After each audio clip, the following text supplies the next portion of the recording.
안녕하세요. 저는 미녀와 야수 소리를 들으며 다들 만류했던 결혼을 굳이 했다가 이혼을 하게 된 여자입니다. 미녀라니 제 입으로 말하기가 참 민망하네요. 이야기를 하자면 별 수 없이 제 외모를 남들이 칭찬해주는 대로 표현하게 될 텐데 듣기 불편하시더라도 양해 부탁드려요. 저는 살면서 못생겼다는 말을 들어본 적이 없습니다. 어떤 무리에 소속되었든 그 울타리 안에서 항상 외적인 면모가 손에 꼽힐 만큼 예쁘다는 말을 많이 들었어요. 예쁘다는 칭찬은 여자라면 다 좋아할 말이지만 그것 때문에 피해보는 경우도 적지 않게 있는데요. 제가 바로 외모 때문에 피해를 본 사람들 중 한 명입니다. 그것도 하필 결혼 과정에서요. 다들 혹시 이런 말 들어본 적 있으실지 모르겠어요. 잘생긴 놈들은 얼굴값하고 못생긴 놈들은 꼴값한다는 거요. 저는 외적인 칭찬을 많이 받는 편이지만 한 번도 제 외모로 특혜를 바라거나 잘난 체한 적이 없거든요. 단언컨대 절대 외모로 사람을 함부로 평가한 적이 없는 사람이에요. 그런 제가 이번 결혼을 통해서 아주 제대로 꼴값 떠는 신랑을 만났지 뭡니까?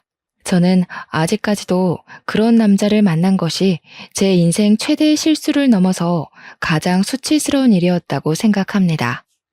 지금부터 야수 같은 남자가 눈만 높아서는 얼마나 꼴값을 떨었길래 이혼까지 하게 되었는지 들려드릴게요. 사람들이 제게 항상 하던 말이 있었습니다. 너는 당연히 너만큼의 수준인 남자를 만날 것이라는 말이요. 다들 제가 못해도 평균 이상의 조건인 남자들만 만날 거라 생각했다는데 저는 대다수 사람들의 생각과 달리 제일 못생긴 남자와 사랑에 빠져 결혼을 하게 된 케이스입니다. 저와 남편의 만남은 외적인 차이가 심했던 만큼 만남조차 순순하지 않았어요. 누가 저한테 남편 수준의 사람을 소개해 주려 하지도 않았고 다들 제가 눈이 높을 거라고 생각해서 잘난 남자들만 만족할 거라고 생각했대요. 하지만 저는 사람들 생각과는 완전히 다른 이미지입니다. 저는 평소 연애에 관심도 없고 꾸미는 것에도 흥미없고 놀러 다니는 것도 그다지 즐기지 않는 사람이었거든요. 제 삶은 집과 직장이 다였던 인생이었습니다. 그러니까 이 말 뜻은 제가 남편과의 만남이 순순하지 않았던 건 저와 남편을 이어줄 생각조차 안 했던 친구들 입장과 어디 바깥을 활보하지 않는 제 집순이 성향 때문이었다는 겁니다. 절대 남편 수준을 무시해서가 아니었죠. 누구 하나 저한테 남편을 소개해주지도 않고 제가 또 적극적으로 남자를 찾아다닌 게 아닌데 어떻게 남편과 제가 수월하게 연이 닿아서 결혼까지 하겠어요? 제가 남편을 처음 만났던 건 친구 생일 파티 때였습니다. 중학교 동창이 생일 파티로 친구들을 초대해 외식을 한다는 얘기에 그날은 제가 퇴근하고 화장을 좀 한 뒤 그 장소로 갔었어요. 거기서 저는 친구의 친구인 남편을 처음 만나게 된 겁니다. 잘생긴 남자들한테도 별로 설렘을 못 느끼는 제가 남편 수준의 외모가 눈에 들어올 리 없었는데요. 그래서 당시 남편이 저를 어떤 눈길로 보고 있었는지도 몰랐거든요. 그런데 며칠 뒤 친구가 저한테 기함을 하면서 말해주는 겁니다.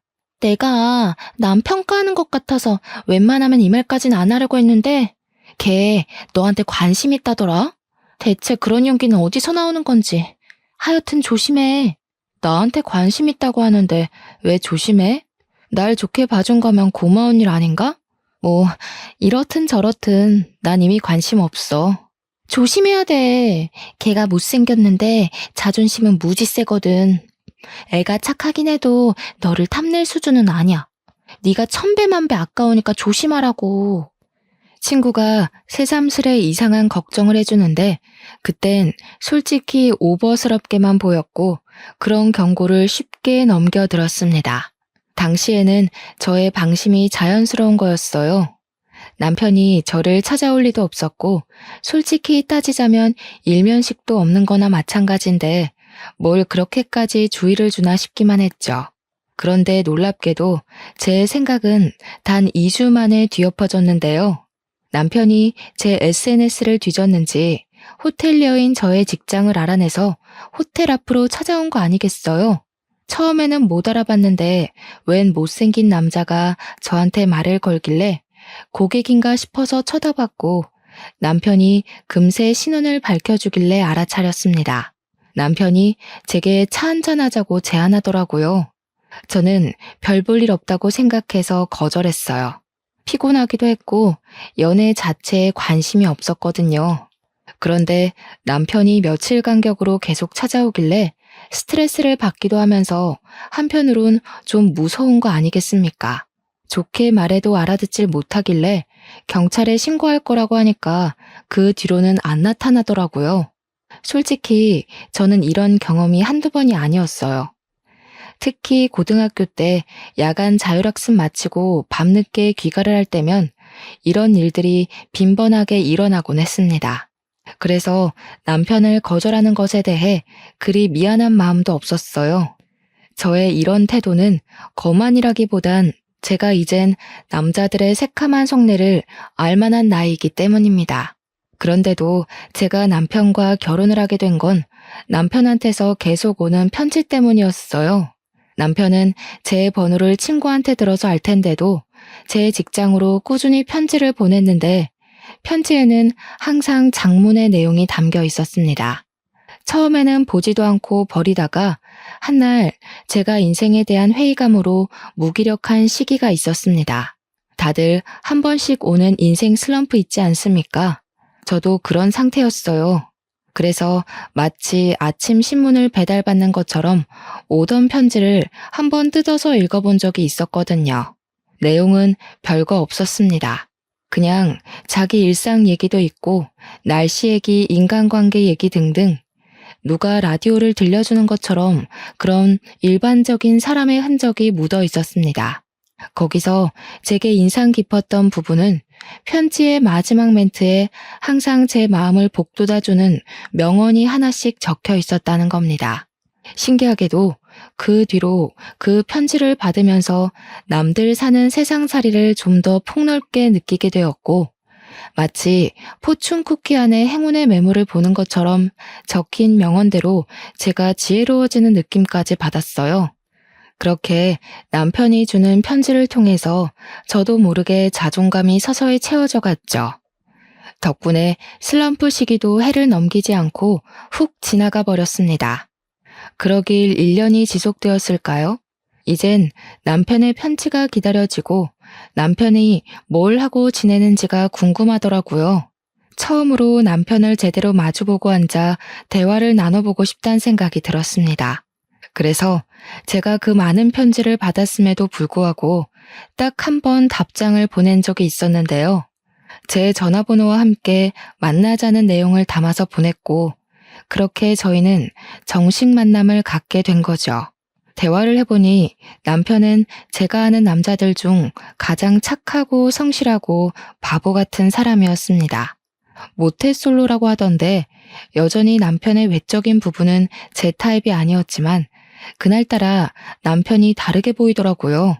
제가 사람 내면만 보고 완벽하게 넘어가게 될 줄은 정말 상상도 못했는데 그 길로 저는 결혼 약속까지 하게 됐습니다. 주위에서 저와 남편의 관계를 정말 많이 만류했어요. 제가 아깝다는 소리를 엄청 많이 들었습니다. 당연히 그들은 저처럼 남편의 진정한 내면을 모르니 그렇게 생각할 수도 있겠죠.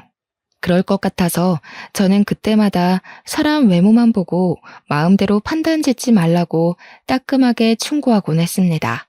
결혼식에선 보통 신부가 눈물을 많이 보이는데 저의 경우엔 남편이 울었어요.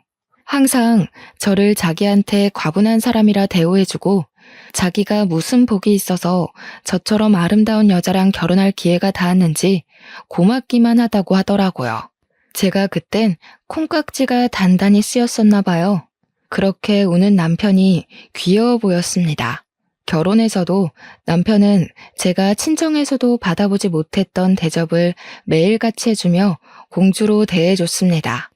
남편의 마음은 고맙지만 한편으로는 남편이 자처해서 집사 노릇을 하는 게 불편해서 제가 서로 맞춰가자고 말린 적도 있었어요. 그럼에도 남편은 자기가 좋아서 하는 거라며 제게 헌신하는 걸 끝까지 고집부리더군요. 차라리 그 정도까지 제게 노력하지 않았다면 제가 남편에게 좀 덜한 배신을 느꼈을지도 몰라요. 제 인생은 가장 행복한 기점을 딱 찍고서 그대로 수직 하강하였습니다. 행복할 줄 알았던 제 결혼 생활에 금이 가기 시작한 건 남편의 잦은 술자리로 인해서 제 몸매에 변화가 오면서부터였어요. 신혼일 때 남편은 저를 여기저기 자랑을 하고 싶어 했는데요. 그 때문에 술자리를 정말 많이 돌았습니다. 그러면서 남편처럼 똑같이 모태솔로의 못생긴 친구들한테 저를 보여주며 마치 그 무리를 군림하게 된 왕처럼 행동을 했어요. 매번 착하고 순한 남편만 보다가 친구들 앞에서 기세등등한 남편의 모습을 보니 그건 제게 좀 낯설었습니다. 그래도 오죽 내가 좋아서 나를 자랑하고 싶을까 싶어 저는 남편이 같이 친구 만나러 가자고 조르는 술자리마다 함께 참석하여 남편 친구들과 잘 어울려 놀았어요. 평소 술은 입에도 안 달고 살던 제가 단기간에 술자리와 야식자리가 많아지니까 당연히 급속도로 살이 찔 수밖에 없더군요. 몸매를 관리해야 되는 직업이기도 하고 먹는 것에 욕심 없어 몰랐는데 살은 한번 찌는 게 보이기 시작하면 무서운 속도로 불어난다는 걸 알았습니다. 직장 유니폼도 작아져서 2사이즈 큰 걸로 다시 주문하는 지경까지 되고 말았죠. 내 몸 내가 찌는 거 누구보다 제가 잘 알거든요. 굳이 지적해주지 않아도 알고 있고 더 불어나기 전에 관리해야 한다는 것 정도도 인지하고 있단 말이죠. 그런데 제가 황당했던 건 눈에 띄게 살이 찌자 남편이 변하기 시작했다는 겁니다. 어느 날 남편이 반바지를 입고 지나다니는 저를 보고는 뭐라고 한 줄 아십니까? 여보, 다리가 좀 튼 것 같은데? 허벅지 사이 붙는 것 좀 봐. 그러다 한순간에 뚱뚱이들 계열 타겠어. 이리 와봐. 남편은 제가 제 자신을 관리하는 것보다 더 저의 외적인 것에 간섭을 많이 했습니다. 제가 원래도 꾸미는 걸 안 좋아한다고 했잖아요. 그래서 신혼집에서도 항상 그랬던 것처럼 내추럴하게 다녔었는데요. 제가 살찌기 전에는 남편이 그마저도 예쁘다고 해주더니 살이 찌자 그때마다 제게 지적만 하는 거 아니겠습니까? 저더러 부부라고 너무 풀어지지 말자고 조언인 척 경고를 하더라니까요. 솔직히 단기간에 2사이즈나 불었는데 살이 트는 건 어쩔 수 없는 거 아닙니까? 남편 위해서 남편 친구들이랑 같이 술 마시고 야식 먹고 하다 보니까 찔 수밖에 없었던 거라고요. 그런데 남편은 그런 제 노력은 알아주지도 않고 그저 몸매만 평가를 하고 있으니 제가 서운하지 않을 수 있겠습니까? 남편이 제게 결정적으로 상처를 준 적이 있었는데요. 한 번은 남편이 저더러 임신도 안 했는데 이렇게 트면 나중에 임신해서는 몸이 더 징그러워지는 거 아니냐고 하는 거 아니겠어요? 말하는 게 좀 선 넘는 것 같은데 그만하지? 그런 말 들으면 어머님도 서운하시겠네. 임신을 하면 트는 게 당연한 거야. 그걸 징그럽다고 하면 당신은 당신이 태어난 걸 탓해야 되고 낳아준 엄마를 진작에 돌아섰어야지. 아니, 내 말은 관리하려면 할 수 있는 건데 네가 예전에 비해 나태해지니까 이런 결과를 만들어낸 게 아니냐는 거지. 뭘 또 우리 엄마 얘기까지 끌고 와. 남편은 제가 2사이즈 늘어나고부턴 저를 술자리로 부르지도 않았습니다. 너무 속보이지 않나요? 남편이 밖에 나가서 놀기 좋아하는 사람이라는 것도 결혼하고 나서 알았어요. 결혼식 올리기 전까지만 해도 항상 제 옆에만 꼭 붙어있던 사람이라서 그렇게 바깥을 나돌아다니는 사람이라는 것도 전혀 알 턱이 없었죠. 저도 살찐 거 너무 잘 알기 때문에 제 몸매에 변화가 일어난 걸 속상하다 생각하고 있었지만 그렇다고 남편의 지적이 달가운 건 아니었습니다. 오히려 기분만 더 상해서 서운함이 커져갔고 반감까지도 들었어요. 그래서 남편과 투닥거리는 날이 훨씬 늘어갔죠. 입으로 나불거리는 지적도 신경 쓰이는데 저를 완전히 열받게 하는 남편의 행동은 또 따로 있었습니다. 제가 남편의 지적에 불만을 표했기 때문인지 남편은 이제 입이 아닌 손으로 저를 통제하기 시작했는데요. 제가 입에 뭘 놓고만 있어도 냅다 뺏어버리기 시작하더라고요. 남편의 그런 간섭은 제가 시댁에 가서 시모랑 같이 요리하다가 간 본다고 입에 넣는 것도 포함이었습니다. 남편은 계속 제가 입에다 뭘 넣나 안 넣나 지켜보고 있었나 봐요. 남편이 제 입으로 들어갈 뻔한 시식을 확 뺏어버리자 제 손에 들려있던 그릇마저 손을 벗어나게 되었는데 플라스틱이라 다행히 그릇에는 문제가 없었지만 시모 바지가 반찬을 뒤집어 썼지 뭡니까. 어머, 괜찮으세요 어머님? 바지에 간장 다 배어서 어떡해요. 제가 치울 테니까 얼른 갈아입고 오세요. 여보, 갑자기 달려들어서 뭐 하는 짓이야. 어머님께서 피해보셨잖아. 간 보는 게 살찌는데 제일 위험한 지름길이야. 찔끔찔끔 먹고 나중에 자리에 앉아서까지 먹을 거잖아. 내가 안 말렸으면 너 오늘만 한 2kg는 쪘을 거다. 좀 그만해. 우리 사이에서의 일을 왜 어머님 앞에서까지 말씀드려. 당신 뭔 소리 하는지 알아들었으니까 그만 나가. 지금 어머님도 보고 계신데 민망하게. 엄마도 알아야지. 엄마가 보기에도 와이프 살 많이 쪘지? 엄마도 예쁜 며느리가 좋지 않아? 얘가 원래 마르고 예뻤잖아. 내가 너무 잘해줬는지 갑자기 이렇게 풀어졌다니까. 나중엔 생판 남이랑 사는 기분 들 것 같아. 당신이 매일 술자리 불러내서 그런 거 아니야. 당신 생각해서 나도 맞춰주려고 노력한 건데 그것 때문에 살찔 수밖에 없었던 걸 어쩌라고. 내 몸 내가 알아서 관리하겠다는데 왜 자꾸 간섭이야? 핑계대지 마. 나 때문에 살쪘다고? 그럼 나는 왜 처음이랑 지금이 똑같은데? 당신보다 술자리 많은 건 나야. 허구한 날 술 마셔도 결혼할 때랑 몸무게가 같다고. 근데 당신은 봐. 몇 달 전만 해도 나보다 체구 작았는데 지금은 나만 해줬잖아. 남편의 개소리 때문에 기가 차서 할 말을 잃고 있었는데 남편은 그 이후 더 짓거리지 못했습니다. 옆에서 저희를 지켜보고 있던 시모한테 뒤통수를 제대로 얻어맞았기 때문이었죠. 못생긴 놈이 바라는 것도 많다. 새아기 아니었으면 누가 너처럼 생긴 놈을 받아줬겠니? 새아기가 뚱뚱해져서 굴러다니더라도 너보다는 데려갈 놈 많을 거다. 가서 내 바지값이나 가져와라 이놈아. 시모가 간장 양념이 다 묻은 바지를 남편 쪽으로 털면서 남편을 주방으로 쫓아냈습니다. 상견례 때부터 알았던 사실인데 시모 성격이 참 털털하더라고요. 목소리도 좀 허스키한 편이라서 솔직히 초반에는 살짝 겁도 먹었었어요. 시모 성격이 얼마나 세면 시부도 시모 옆에선 아무 말도 못하더군요. 살다 보니 알게 된 건데 시댁의 실세는 시모였더라고요. 시모가 학창시절 때도 꽤 문제 일으키는 왈가닥이었다고 하길래 시집살이 제대로 하게 생겼네 라고 생각했었습니다. 그런데 각오하고 시작한 결혼 생활은 오히려 시모 덕분에 편했어요. 제가 아내 노릇 며느리 노릇이 서툴 때면 남편과 시부가 제게 한 소리 얹기도 했는데 그럴 때마다 시모가 끼어들어서 자체적으로 필터링도 해주었습니다. 결혼 처음부터 척척박사로 잘하는 아내, 며느리가 어딨냐면서 제가 하는 모든 일에 입도 못 대게 하였어요.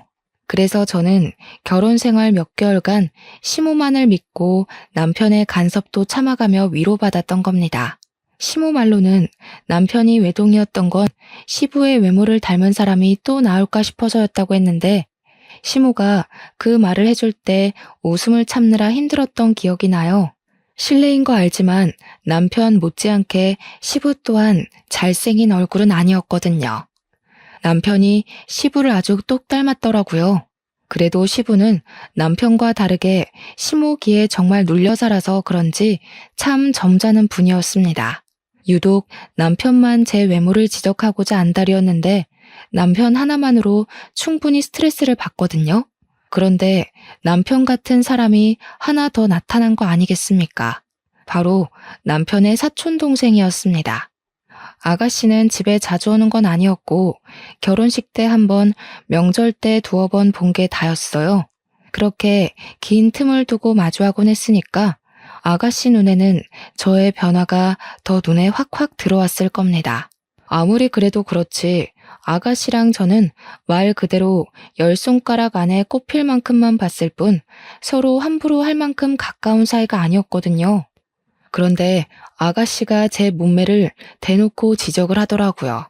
저보다 한참 어리던데 솔직히 식구라고 해도 좀 무례한 짓 아닌가요? 아, 참고로 아가씨도 못생겼습니다. 언니, 임신도 하기 전에 살쪄서 오빠가 일할 맛이 안 나겠어요. 나중에 임신까지 하면 굴러다니는 거 아니에요? 네가 봐도 그렇지. 아무도 내 말에 동감을 안 해줘서 얼마나 억울했는데. 이참에 네가 우리 집 좀 자주 와서 내 와이프 정신 좀 차리게 해주라. 저것 봐, 다리가 완전 무다리가 됐잖아. 저게 어디 여자 다리야? 어머, 그러네. 언니, 아무리 그래도 얼굴 믿고 너무 관리 안 하는 거 아니에요? 솔직히 언니는 관리 안 할 정도로 막 예쁜 건 아니거든요.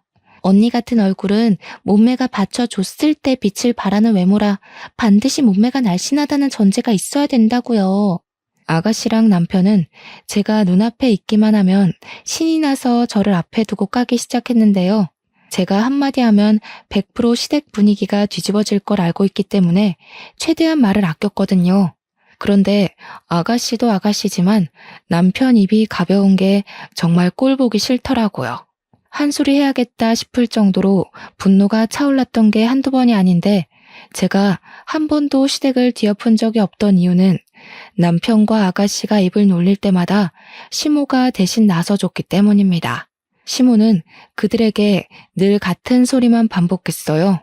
아주 못생긴 것들이 둘이서 말도 많다. 너희들 둘 재산을 합쳐서 설쳐봐라. 너희들은 가진 것 전부를 걸어야 그나마 보윤이랑 대등해지지 않을까 싶은데 당장 길거리에 나가도 아마 보윤이 모시고 살 사람만 줄을 섰을 거다.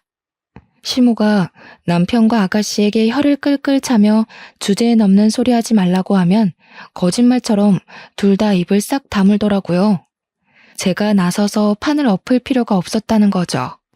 거기까진 시모 도움 덕분에 참을만 했어요.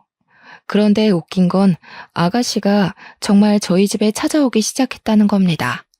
아가씨는 일부러 제가 쉬는 날에만 맞춰서 찾아왔고 남편이랑 쌍으로 저의 외모를 지적하며 스트레스를 안겨주었어요.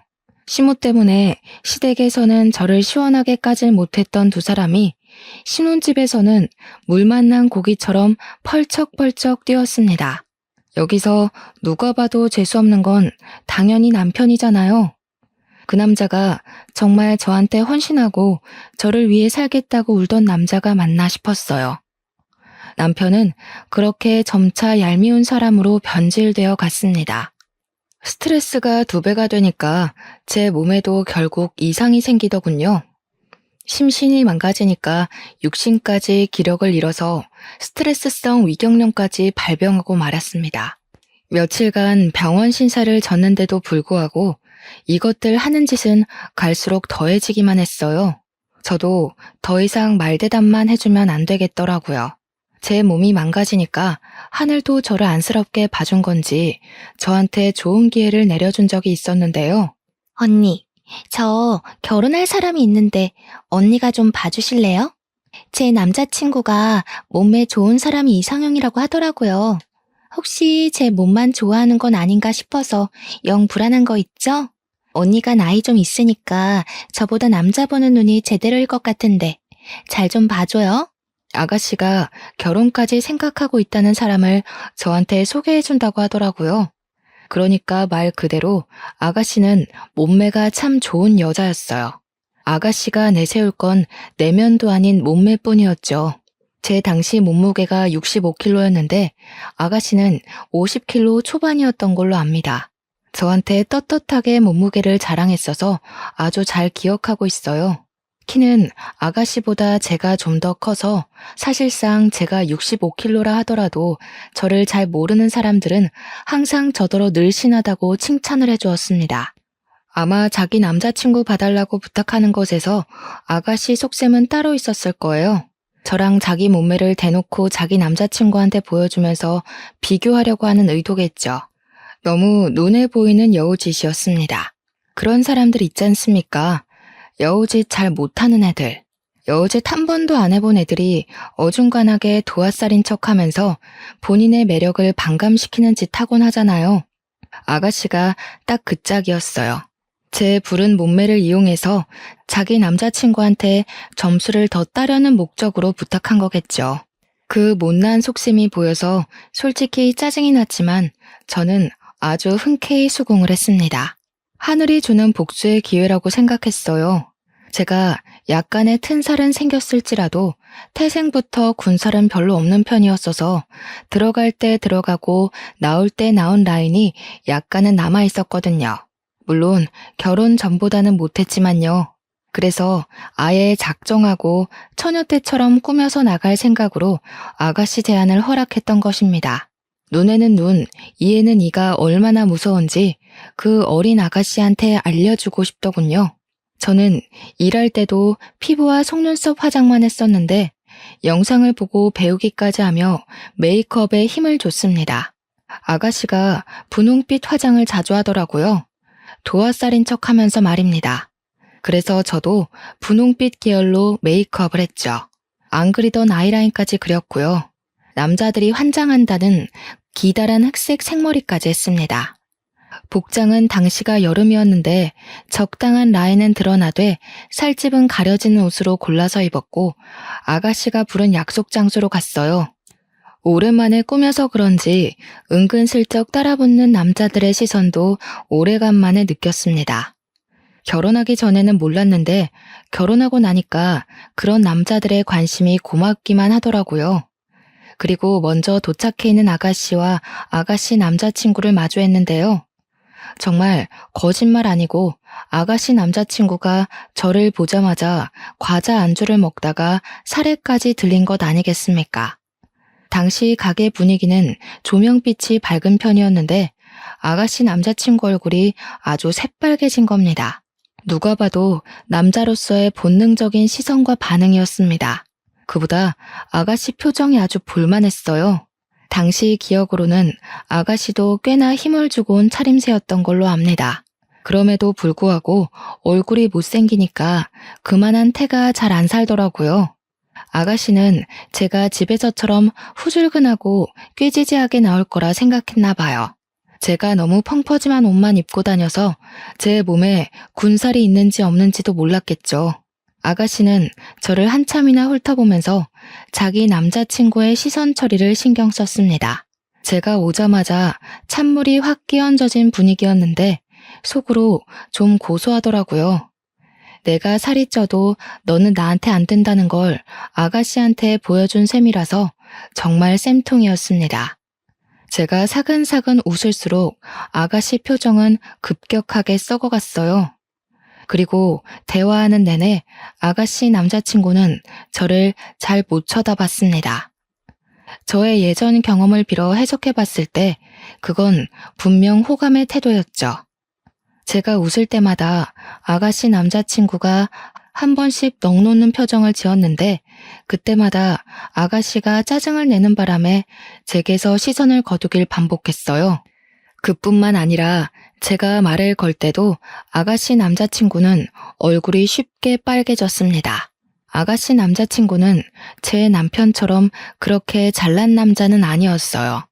딱 아가씨 수준에 만날 것 같은 그 정도의 남자였죠. 그날 약속 자리는 완벽한 저의 승리로 마무리되었습니다. 제가 외모로 자랑질하는 걸 좋아하는 사람이 아닌데 남편이랑 아가씨한테는 이렇게까지 해서라도 보여줘야겠더라고요. 아가씨 남자친구분 괜찮아 보이네요. 요즘 말 한마디 할 때마다 얼굴 빨개지는 사람 드문데 아주 순수하신 것 같아요. 오히려 아가씨께서 복받은 거일 수도 있어요. 결혼 긍정적으로 생각해 보세요. 언니, 일부러 이러고 나왔죠? 저랑 남자친구 사이 방해하려고 갑자기 안 하던 화장을 왜 하는데요? 내 남자친구랑 소개팅하는 것도 아니고 언니가 왜 이렇게까지 치장하고 나와서 우리 사이 방해하는 거냐고요. 방해요? 저는 아가씨 남자친구니까 단정하게 예의를 갖췄을 뿐이에요. 제가 이렇게 나왔다고 둘 사이가 방해되는 거면 그 남자친구분이 아가씨 별로 안 좋아하는 거겠죠. 아니면 겉모습에 쉽게 현혹되는 사람이거나 아가씨는 속에 열불은 나지만 더 따질 건더기가 없어서 획 돌아섰고 남자친구가 대기하고 있는 차로 쌩 가버렸습니다. 데려다 주는 걸 바란 건 아닌데 그래도 아가씨 부탁으로 제가 그 자리에 갔으면 태워줄까요? 한 소리 정도는 들을 수 있는 거 아닙니까? 그런 말조차도 안 하고 볼일 끝났다는 듯 가버리더라고요. 뭐 아가씨 입장에선 제가 자기 남자친구랑 한시도 같이 있는 걸 바라지 않겠죠. 그리고 바로 그날 집으로 돌아오는 길에 저는 아주 황당한 장면을 목격하게 되었습니다. 집 가는 길에 남편이 잘 다니는 술집이 하나 있는데 그날 밤에도 남편이 그곳 앞에 있더라고요. 그런데 웬 여자를 하나 끼고 있는 거 아니겠습니까? 남편한테는 여자 사람 친구가 없어요. 남중남고 공대를 나왔기 때문도 있고 여자를 어울릴 만한 매력도 없던 사람이었거든요. 남편이 언제 한번 저보고 신혼초 때와 다르게 겉모습이 변해서 스킨십할 생각이 안 든다는 말을 한 적이 있는데요. 그래서 바람이라도 피기로 작정한 건가 싶더라고요. 저는 제가 남의 외모를 깎아내리며 무시하는 면이 있다는 걸 남편 덕분에 깨우쳤습니다. 남편이 여자를 끼고 동네방네 들릴 목소리로 하하거리고 있는데 순간 그 꼴을 하고도 바람 피울 용기가 있네 싶은 거 있죠. 못생긴 놈이 바람나면 진짜 더 화나는 거라고 친구한테 들은 적 있는 말인데 충분히 공감이 되었습니다. 남편 얼굴로도 바람을 피울 수 있구나, 바람에는 조건이 없구나 생각이 들더군요. 저는 남편이 웬 여자 허리를 감고 있는 모습을 카메라로 찍으면서 그곳으로 갔습니다. 제가 오랜만에 빡세게 화장을 했더니 처음엔 남편 친구들이 저를 못 알아보더라고요. 제게 길을 터주면서 가게 문까지 친히 열어주는데 그때 저와 남편의 눈이 정통으로 마주쳤습니다. 남편은 저를 보고 와 하는 눈빛으로 구경하는 것 같다가 뒤늦게 놀라서 사색이 되는데 그 몰골이 얼마나 우스웠는지 몰라요. 그리고 남편 옆에 딱 붙어있던 여자는 역시나 남편 수준에 걸맞은 같은 급의 여자였습니다. 여보? 아니 어떻게 된 거야? 이렇게까지 차려입고 어디 갔다 오는 길인데 그보다 무슨 바람이 들어서 안 하던 치장을 다 했어? 축하해, 새 부인 맞이하게 된 거. 어머님 말대로 혼인신고 늦춘 거 너무 다행이다. 너한테 내가 너무 아깝긴 했어. 그만 이혼하자. 근데 여자분이 너무 보는 눈 없으시다. 고작 이렇게 생긴 남자 때문에 소송까지 당하게 생겼네요. 혼인신고 안 해도 상간녀 소송은 가능한 거 아시죠? 당시 남편 친구들은 술에 취해 있었는데 친구들이 남편 상간녀 앞에서 대놓고 상간녀와 저를 비교하며 상간녀 외모를 지적하기 시작했습니다. 남편한테 욕까지 하더라고요. 이렇게 예쁜 와이프를 두고 생기다만 여자랑 미친 짓 했다고. 넙죽 엎드려 절을 하고 살아도 모자랄 판에 왜 사서 못생긴 여자로 갈아타냐고 악담을 퍼붓더군요. 분명 방금까지 분위기가 좋았던 걸로 봤는데 순식간에 상황이 뒤바뀌어 버렸어요. 기분 나빠도 제가 나빠야 할 상황에서 오히려 상간녀가 너무 많은 지적을 당하는 바람에 여자로서 자존심이 상당히 깎였죠. 상간녀가 얼굴 벌개져선 남편을 밀치고 돌아가 버리더라고요. 상간녀야 소송해버리면 그쪽에 볼 일은 더 이상 없는 거고 저는 남편의 태도가 기분 나빴습니다. 친구들한테 따끔하게 욕을 먹으면서도 상간녀와 제 사이에서 갈피를 못 잡고 있는 거 아니겠습니까? 기분 상해서 저도 먼저 집에 돌아와 버렸는데요. 양심은 있는지 남편이 저를 급하게 뒤따라왔더라고요. 저를 붙잡더니 하는 말이 뭔 줄 아시나요?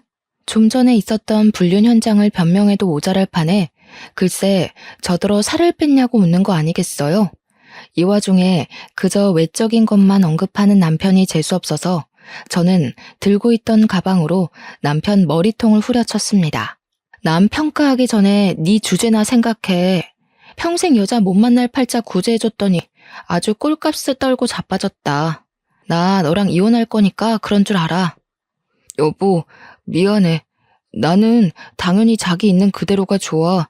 그런데 예쁜 거에 환장하는 건 남자로서 당연한 거니까. 자기더러 계속 살 빼면 좋겠다고 한 거야. 당신 너무 예쁜 사람인 걸 누구보다 내가 잘 아는데 결혼하고 나서는 죽어가는 꽃 같아서 그랬어. 내가 당신 자존감 높여주려고 도와준 거라고.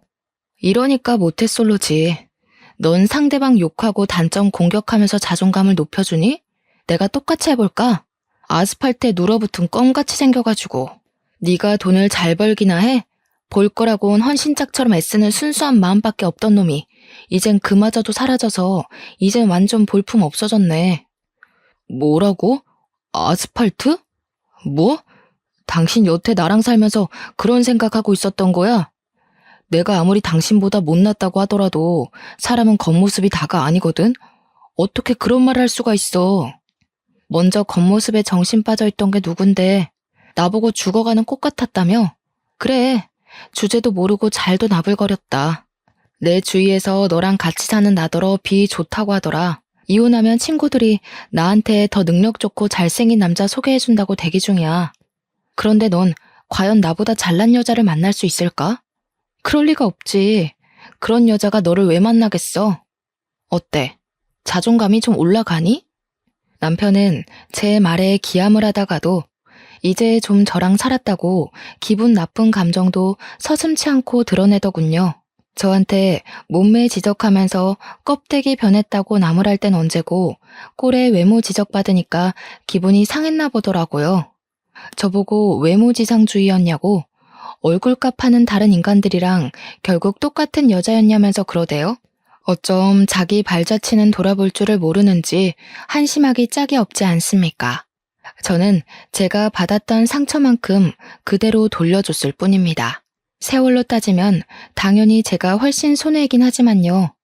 남편은 저한테 외모 지적을 받아서 단단히 삐쳤습니다. 그러거나 말거나 이젠 남편이 뭘 하든 어쩌라는 건가 싶더군요.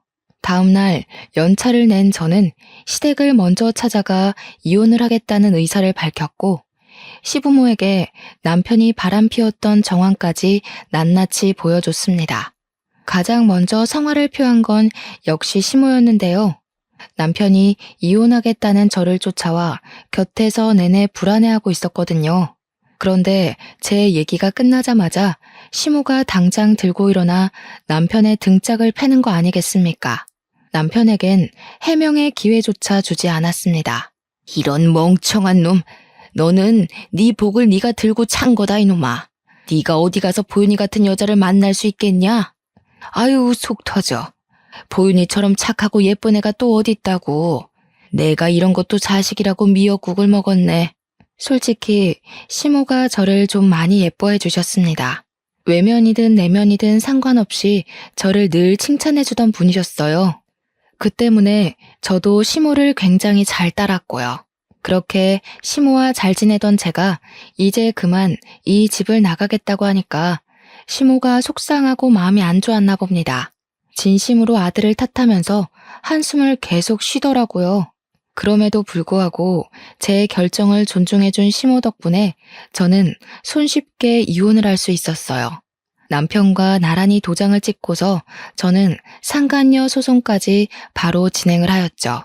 그런데 상간녀 소송 준비 중에 변호사가 유익한 정보를 하나 주었는데요. 남편이 제게 외모지적으로 스트레스 준 것들에 대해서 증거만 충족된다면 위자료를 더 청구할 수 있다고 하는 거 아니겠어요? 그런 것에도 손해배상 청구가 되는지 몰랐습니다. 역시 내가 아무것도 모를수록 전문가의 도움을 받아야 한다는 게 이렇게 증명되네요. 그래서 저는 남편 지인들의 증언과 시모의 증언, 그리고 제가 스트레스로 위경련에 걸렸던 진단서까지 모조리 끊어서 변호사에게 제출했고 덕분에 위자료를 더 받아낼 수 있었습니다. 남편과는 더 이상 연이 끊겼지만 가끔씩 제게 안부를 묻는 시모의 연락은 받고 있어요. 차마 저한테 무척 잘해준 시모를 외면할 수가 없겠더라고요. 시모는 제게 돌아오라는 말은 안 하지만 그립다는 말은 한 번씩 해주고 계세요. 시모가 제게 보고 싶다고 할 때면 가끔씩 제 이혼으로 인해 시모에게 몹쓸 짓을 한 것처럼 죄책감이 들더군요. 그래서 시모와는 특별한 인연으로 관계를 이어갈까 합니다. 아차차, 그리고 아가씨는 그때 저한테 인사시켜준 그 남자친구랑 헤어졌다고 하더라고요. 제가 그걸 어떻게 알게 됐냐면 아가씨가 만나던 남자가 저한테 개인적으로 연락이 왔었어요. 어떻게 제 번호를 알아냈는지 모르겠는데 아무렴 아가씨가 직접 알려줬을 리는 없으니까 혹시 아가씨 휴대폰을 좀 뒤져본 게 아닌가?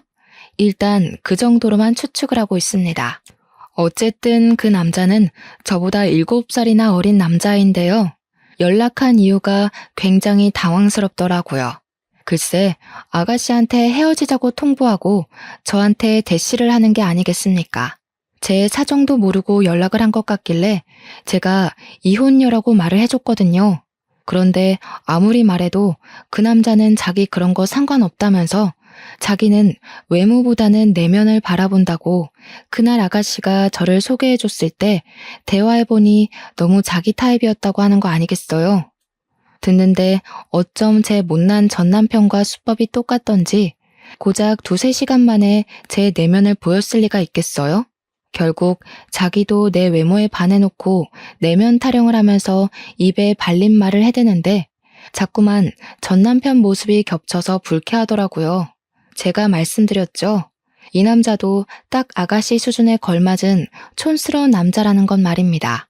저한테 내면 타령하면서 매달리는데 한숨밖에 안 나오더군요. 그냥 차단 박으려고 했는데 과거에 저한테 막말하던 아가씨가 떠올랐지 뭡니까. 유일하게 아가씨한테만 별 타격을 못 주고 이혼해버렸는데 마지막 피 한 방울까지 제대로 빨아먹어주고 싶더라고요. 그래서 그 남자애가 연락 온 거 전부 캡처해서 아가씨한테 전송해버렸습니다. 아가씨가 곧바로 전화가 오길래 받지도 않고 끊었더니 제가 받을 때까지 미친 듯이 연락을 해대더라고요.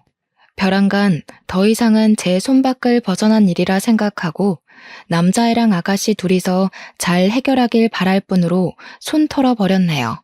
그리고 저는 현재 이혼녀지만 당당하게 살고 싶어서 다이어트를 열심히 했어요. 식사량만 줄였더니 바로 5kg가 빠져버리더군요.